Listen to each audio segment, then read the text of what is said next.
Hello guys, welcome back to our YouTube channel. मेरा नाम है शादम शबीर और मेरा नाम है राना इजाज़। आज इस वीडियो पे हम रिएक्ट करने वाले हैं। उसका टाइटल है top 10 things band in India. तो वीडियो का जो ओरिजिनल लिंक है वो डिस्क्रिप्शन में है। तो आइए वीडियो पहले देख लें, फिर इसके बारे में बात करते हैं।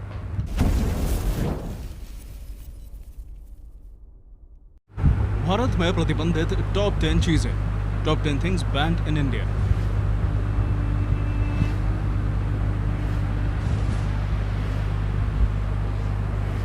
मेरे ख्याल से ओवरऑल बात, जैसे कि हम सभी जानते हैं कि भारत अपनी विविध संस्कृति और परंपराओं के लिए जाना जाता है, लेकिन उससे भी ज्यादा ये जाना जाता है अपनी संस्कृति और परंपराओं को संजो कर रखने के लिए। और इसी क्रम में हाल ही में भारत में अपने रिलीजियस कल्चर और पारंपरिक नियमों के विपरीत चीजों को बैन करने के लिए खूब चर्चा में रहा है। पिछले कुछ सालों में बीजेपी सरकार ने काफी चीजें प्रतिबंधित कर दी हैं। यहाँ तक कि सरकार के संस्कृति के विपरीत जाने वाली चीजों को बैन करने के फैसलों के चलते 2015 को ईयर ऑफ बैन्स कहा जाता है, क्योंकि इस साल भारत सरकार ने कई अजीबोगरीब चीजों पर प्रतिबंध लगाया था। भारत में प्रतिबंधित चीजों की ये लिस्ट काफी लंबी है और हम आपको इन्हीं में से टॉप 10 चीजों के बारे में बताएंगे जिन्हें भारत में बैन कर दिया गया। Number 10, PUBG. कुछ समय पहले भारत में बच्चा हो या युवा, सब पबजी के दीवाने थे। बैक साइड, हाँ, देर सी स्कोप करो। अभी भी बैन। अगर आप स्मार्टफोन्स पर गेम ना भी खेलते हो तो भी आपको पता ही होगा कि पबजी एक्शन बेस्ड गेम है। मुझे लग रहा है इसका पूरा नाम प्लेयर अननोन्स बैटलग्राउंड्स है। ये एक मल्टीप्लेयर गेम है जिसमें कई लोग मिलकर ऑनलाइन इस गेम को खेल सकते हैं। ये गेम पता नहीं, मैं तो काफी खेलता नहीं। 2017 में लॉन्च हुआ ये गेम बहुत जल्द ही वायरल हो गया। 2015 भारत के युवाओं में को कैसे इसकी लत बैन लग हुआ? गई। ऐसे में भारत सरकार ने 2015 युवाओं के भविष्य और में युवाओं को काफी इस ज्यादा गेम के बैन्स हुए नशे से थे। बचाने के 80 उन्होंने लिए कहा। इसे 30 सितंबर 2020 को 2020 में भारतीय बैन हुआ। यूजर्स के लिए बंद कर दिया था और ये बहुचर्चित खेल भारत में हमेशा के लिए बंद हो गया। हालांकि अब ऐसी भी खबरें आ रही हैं कि पबजी की डेवलपर कंपनी ने भारतीय नियमों को ध्यान में रखते हुए बैटल ग्राउंड्स इंडिया नाम से एक गेम लॉन्च कर दी है। Number 9, public display of affection. जी हाँ, आप बिल्कुल सही सुन रहे हैं। दुनिया की दूसरी सबसे अधिक आबादी वाले देश में आप पब्लिक प्लेस पर अपने पार्टनर के साथ अपने प्यार का इजहार नहीं कर सकते। भारतीय दंड संहिता की धारा 294 सार्वजनिक स्थानों पर अश्लीलता के लिए दंड का प्रावधान कर दी है। कई बार ऐसी घटनाएं सामने आती हैं जिनमें आप देखेंगे कि प्रेमी जोड़ों को साथ घूमने या सिर्फ हाथ पकड़ने के लिए ही बुरी तरह पीटा गया। कई बार तो उन्हें ऐसा करने पर एक दूसरे के साथ शादी करने के लिए बाध्य कर दिया जाता है। तो अगली बार अगर आप भारत में किसी सार्वजनिक स्थान पर हैं तो किसी भी तरह का अफेक्शन शो करने से बचें। Number 8, TikTok. टिकटॉक एक सोशल मीडिया वीडियो ऐप है जो कि iOS और एंड्रॉयड दोनों ही प्लेटफॉर्म में उपलब्ध है। इस वीडियो ऐप का इस्तेमाल कर आप बहुत से शॉर्ट, लिप सिंक, कॉमेडी और टैलेंट वाले वीडियोस बना सकते हैं। वहीं उन्हें दूसरे सोशल मीडिया प्लेटफॉर्म्स में आप शेयर कर सकते हैं। ये खेल ऐप भी लॉन्च होने के बाद पबजी जितनी ही तेजी से वायरल हो गया, लोग छोटे छोटे 15 सेकंड के वीडियोस बनाकर फेमस होने लगे। फेमस होने की चाह में भारत का युवा पूरा दिन सिर्फ टिकटॉक ऐप पर वीडियोस बनाने लगा और इसलिए मद्रास हाई कोर्ट के आदेश अनुसार भारत सरकार ने इसको भारत में बैन कर दिया। Number 7, several weapons and defence items. पहले भारत में कई हथियार व सैन्य सामग्री बाहरी देशों से भी आयात की जाती थी, लेकिन हाल ही में घरेलू रक्षा उद्योग को बढ़ावा देने के लिए एक प्रमुख सुधार पहल में रक्षा मंत्री राजनाथ सिंह ने आर्टिलरी गन, असॉल्ट राइफल और परिवहन विमान सहित लगभग 101 हथियारों और सैन्य प्लेटफॉर्मों के आयात पर प्रतिबंध की घोषणा की। रक्षा मंत्रालय ने 101 वस्तुओं की एक सूची तैयार की है जिसके लिए आयात पर प्रतिबंध को 2020 और 2024 के बीच उत्तरोत्तर लागू करने की योजना है। अब भारत अपनी अधिकतर सैन्य सामग्री का निर्माण स्वयं करेगा। घरेलू रक्षा उद्देश्य को बढ़ावा देने की दृष्टि से एक अच्छी पहल है। Number 6, Foy grass. लंदन में हुए प्रोटेस्ट के बाद जिसमें फोई ग्रास के उत्पादन के तरीके के खिलाफ विरोध प्रदर्शित किया गया था, भारत इस फ्रेंच डेलिकेसी को बैन करने वाला पहला देश बन गया। असल में यह डक के लीवर से बना एक फ्रांसीसी खाद्य पदार्थ है और लोगों का कहना था कि इसको बनाने के लिए बतखों को काफी बर्बरता पूर्वक मारा जाता था। इसलिए अब भारत में फोई ग्रास का आयात बंद कर दिया गया है। आपको क्या लगता है, पशु पक्षियों के संरक्षण को लेकर ये एक अच्छी पहल है? अपने विचार हमें कमेंट करके बताइए। Number 5, advertising alcohols. जी हाँ, भारत में एक बड़ा तबका शराब और नशे की समस्या से जूझ रहा है। एक रिपोर्ट की माने तो भारत में हर साल लगभग 10 लाख लोगों की मौत शराब पीने की वजह से हो जाती है। ये काफी बड़ा आंकड़ा है।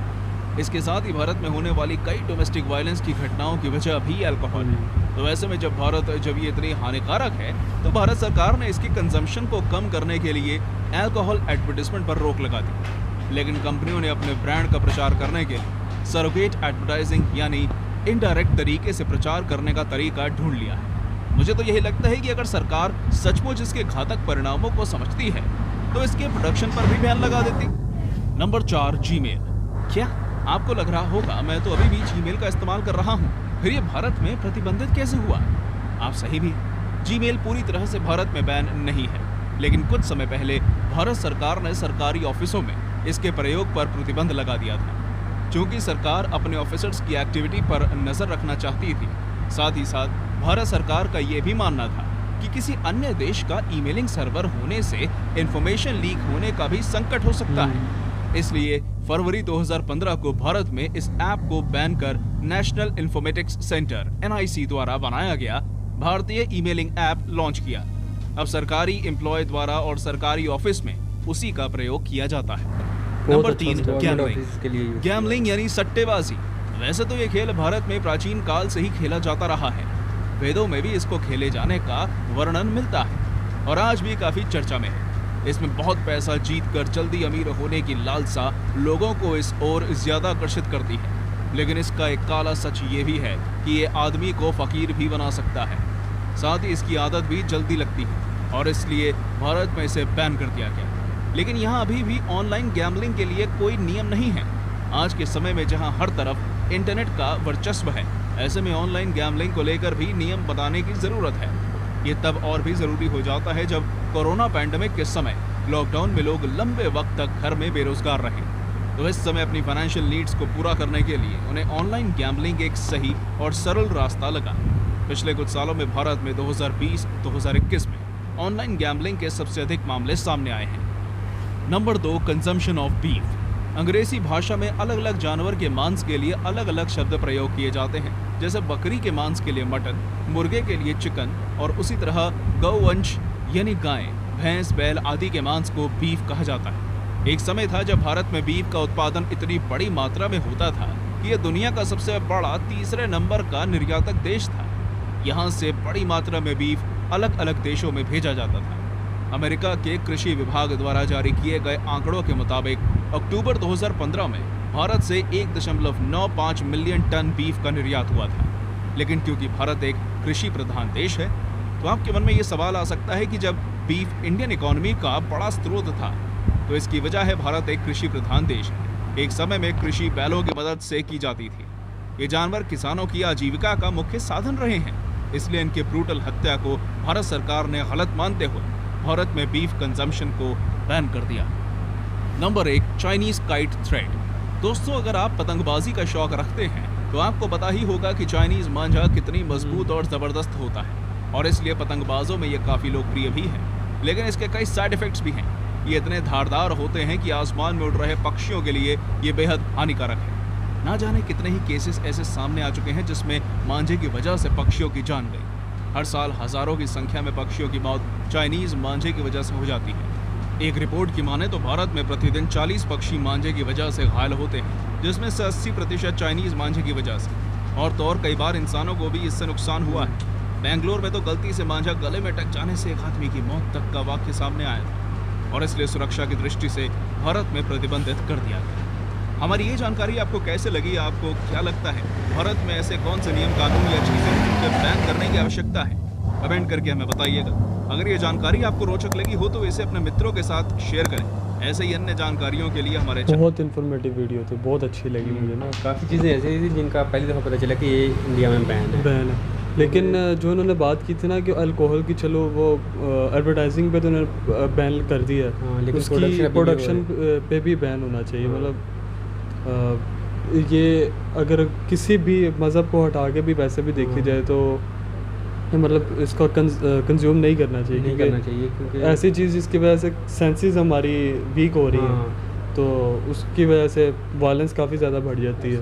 तो काफ़ी ज़्यादा केसेस जो वायलेंस की वजह से, जो अल्कोहल पीने की वजह से। उसके अलावा ये जो है पतंग के डोर का हाँ। डोर पाकिस्तान में भी बैन है, पाकिस्तान में क्योंकि बैन है। पाकिस्तान में भी काफ़ी केस रिपोर्ट हुए हैं, मतलब लोग बाइक पे ट्रैवल कर रहे हैं मोस्टली, तो जो गले बाइक में अटक वाले, जाती है तो एक बाइक की स्पीड होती है और एक आगे से हवा से स्पीड से वो डोर आ रही होती है, तो गले में अटक जाए, गर्दन ही अलग हो जाती है। काफ़ी लोगों की मैंने सुना है गर्दन ही अलग हो गई है। तो वो मतलब ये काफ़ी एक अच्छा पॉजिटिव स्टेप है, मतलब ऐसा होना चाहिए। और उसके अलावा वो जो जुआ है, जुआ गैमलिंग, वो तो वैसे ही मतलब उसको ना मतलब एक शॉर्टकट समझा जाता है तो अमीर होने के अमीर लिए। होने के लिए, हाँ, रातों रात लेकिन जिसको कहते हैं जितना अमीर वो होना। इजी लगता है उतना वो इजी है है नहीं। अक्सर वैसे तो मैंने इतना पता नहीं, लेकिन मूवीज़ वगैरह में देखा, लक वगैरह और इस तरह की जो हाँ। मूवीज़ है ना उसमें ही देखा, लेकिन फिर भी मतलब एक चीज़ मुझे नहीं पता इसमें आपको सुकून कैसे आता है कि जब आपने एक चीज़ के लिए मेहनत ही नहीं की, ठीक है, फिर भी मेहनत किए बगैर आपको इतना कुछ मिल जाए, तो आप उसकी एक तो कदर कैसे करोगे, हाँ। और आपको दूसरा उस पैसे में सुकून कैसे आएगा वो कि ना ऐसे ही है ना, जिस तरह वो पैसा कमाते हैं, फिर उसी पैसे को आगे लगाते हैं तो हार जाते हैं, फिर वो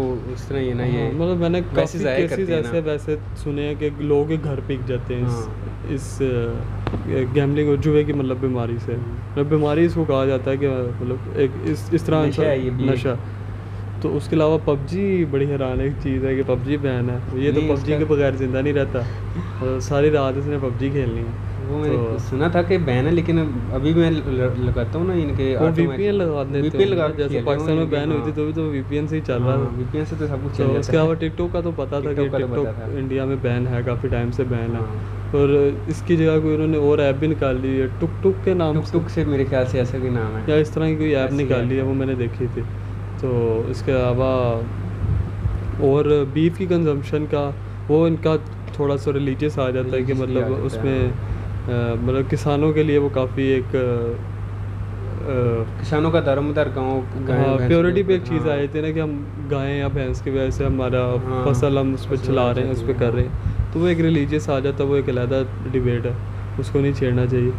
तो उसके अलावा और कौन सी चीज़ थी, आर्मी के जो आर्मी थी के ना जो हथियार थे जो इनके गन्स उसकी वगैरह इतनी थी, कोई उसकी समझ नहीं आई, यानी कि वो pure लेकिन हिंदी में थोड़ी सी ना मुझे क्लिक कर रही थी चीज़, वो मुझे ये समझ आ रही थी कि जो आर्मी के जो है ना मतलब टैंक्स थे उसमें कुछ 2-3 बताए हुए, उसके अलावा कोई 100 के करीब कोई गन्स के नाम गन्स के नाम। के 100 उसने बोला था कि इस तरह के कोई क्वांटिटी की गन्स हैं जिसको आप मतलब खुद प्रोड्यूस करोगे, आप किसी और Import नहीं करोगे आप, इंपोर्ट नहीं करोगे, मतलब आप खुद प्रोड्यूस करोगे अपनी आर्मी के लिए, अच्छी चीज़ है ये किसी अपनी army और के लिए। कंट्री से Rely उसको नहीं करना purchase- पड़ेगा किसी बिल्कुल, और country के मतलब ऊपर। ये इससे किसी अल्लाह ना करे, मतलब कोई ऐसा टाइम आए मतलब कि किसी भी कंट्री के साथ जंग होती है तो हाँ। सबसे रिलाय जब हम किसी और कंट्री पे कर रहे होते हैं तो सबसे पहला धचका ही ये लगता है कि अगर आपकी कंट्री में प्रोडक्शन ही नहीं चल रही तो आप कहीं और से जो असला मंगवाओगे, आपकी उस टाइम तो नीड होगी, आपको उसी हाँ। टाइम असला चाहिए होगा, वो दूसरा कंट्री आपकी जंग के दौरान आपको असला क्यों दे, वो मतलब एक इनडायरेक्ट आपका एक जंग का साथी बन जाता है ना। हाँ। तो इसको हटाने के लिए एक मतलब इंडिपेंडेंट होने के लिए काफ़ी अच्छा स्टेप है इसका। तो एक वो था जीमेल जो उन्होंने इस गवर्नमेंट हाँ। ऑफिस वगैरह में बैन की हुई है। गवर्नमेंट का काफ़ी सारा ऐसा डाटा होता है जो आम पब्लिक के लिए भी नहीं होता, और मतलब उसके सिक्योरिटी थ्रेट्स भी होते हैं Hackers कि हैकर्स वगैरह ना उसको ले access लें, कर लें। तो उसके लिए उन्होंने अपना एक सर्वर बनाया, तो वो एक काफ़ी अच्छी चीज़ थी, मतलब काफ़ी पॉजिटिव मुझे तो इसमें लगे बैन की हैं जो अच्छी चीज़ें country ban के लिए की। positive है। हाँ, क्योंकि टिकटॉक अगर इधर भी देखा जाए तो कल मैं यूनिवर्सिटी में बैठा हुआ था, तो हमारी यूनिवर्सिटी तो वैसे ही मशहूर है हाँ। यूनिवर्सिटी ऑफ टिकटॉक के नाम से, तो अभी क्लास से मैं निकला हूँ 5:30 का टाइम था, मैं बाहर आया हूँ कोर्टयार्ड में, फ्रंट कोर्टयार्ड, तो यकीन करो कोई आपस में बात नहीं कर रहा, कोई इधर से ऐसे चलता आ रहा है, कोई इधर से ऐसे चलता आ रहा है, कोई ऐसे 4 होता है। लड़कियाँ ऐसे आ रही हैं, एक लड़का मोबाइल लेके ऐसे तो पीछे चल रहा है, मतलब आपस में वो बात भी नहीं कर रहे, वो सिर्फ टिकटॉक ही चल रही है, कोई इधर से स्लो मोशन में आ रहा है, कोई इधर से स्लो मोशन में आ रहा है। आपकी यूनिवर्सिटी में तो एक तो- स्पॉट भी दिया हुआ है ना कि यहाँ पे आपने टिकटॉक हाँ, बनानी तो है। उसी स्पोर्ट की बात कर रहे हैं। तो अब सुना है कि यूनिवर्सिटी हमारे में भी टिकटॉक बैन करने लगे हैं, मतलब वीडियो की शूटिंग बैन करने लगे, मैं तो कहता हूँ शूटिंग बैन हो ताकि इनको भी ज़रा सुकून है। हाँ। तो 15 सेकंड की वीडियो बना के फेम ले जाते हैं। चलो वो तो एक अलग चीज़ है। तो बाकी वीडियो काफ़ी अच्छी थी, काफ़ी इंटरेस्टिंग थी, और इसमें काफ़ी नॉलेज मिला इस वीडियो को देख के कि इंडिया में क्या क्या चीज़ बैन है, और उसमें काफ़ी अच्छे बैन भी जिनको बनता था बैन लगाना वो बैन लगाए, वो बहुत अच्छी चीज़ें हैं। तो बाकी आपके इस वीडियो के बारे में क्या राय है उसको कमेंट में ज़रूर हमें बताएं, वीडियो को लाइक करें, चैनल को सब्सक्राइब करें। Thank you.